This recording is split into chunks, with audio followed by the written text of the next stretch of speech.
keep the doorways clear just in case someone wants to come through. So, just a word about Bloomsbury. Our walk is going to trace our way through what is commonly called the Bloomsbury area, which today covers the parishes of St George's and St Giles. But fundamentally, it's the Bedford estate. So, originally, the land in this area belonged to William de Blaymont, hence the name Bloomsbury, from 1200s. That land was then appropriated by Henry VIII with the dissolution of the monasteries and passed to the Wriothesley family, who became Lord Southampton. The Southampton family married into the Russell family, and the two estates were joined together to create the Bedford estate. And on our walk we will see all sorts of beautiful buildings that have been built and created and developed on that estate. The estate that will include churches, markets, hospitals, squares, statues and gardens. A very famous museum. However, although the estate remained with the Bedford family and was well managed for 250 years, by the 1900s it was there were death duty issues, and so the 11th Duke, Herbrand, decided to sell some of the land off. So the estate is much, much smaller today than it was originally, although it is still owned by the Bedford estate.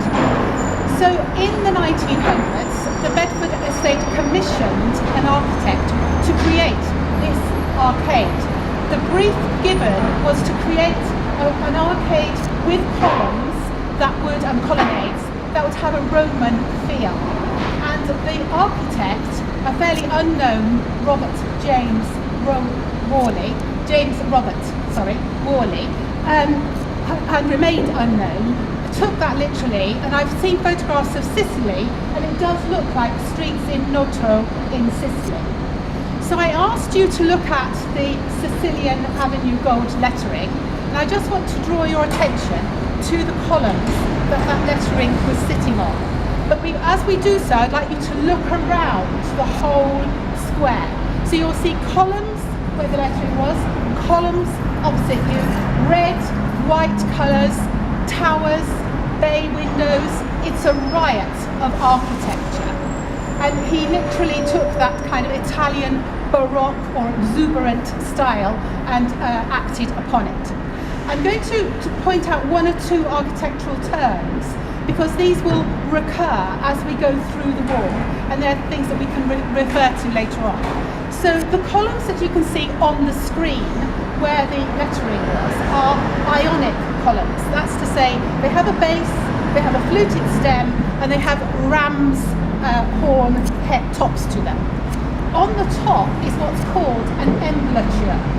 So the embouchure is comprised of three pieces: a stone flat horizontal line that runs from column to column, a wider piece that usually has a frieze or is decorated, and in our case it has Sicilian Avenue on the reverse side, and then some moulding on the top.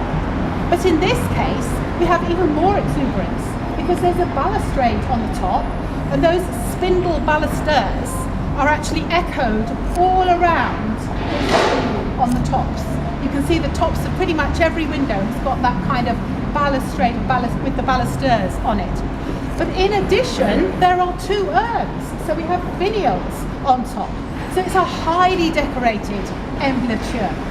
Now looking opposite, you can see the shop fronts.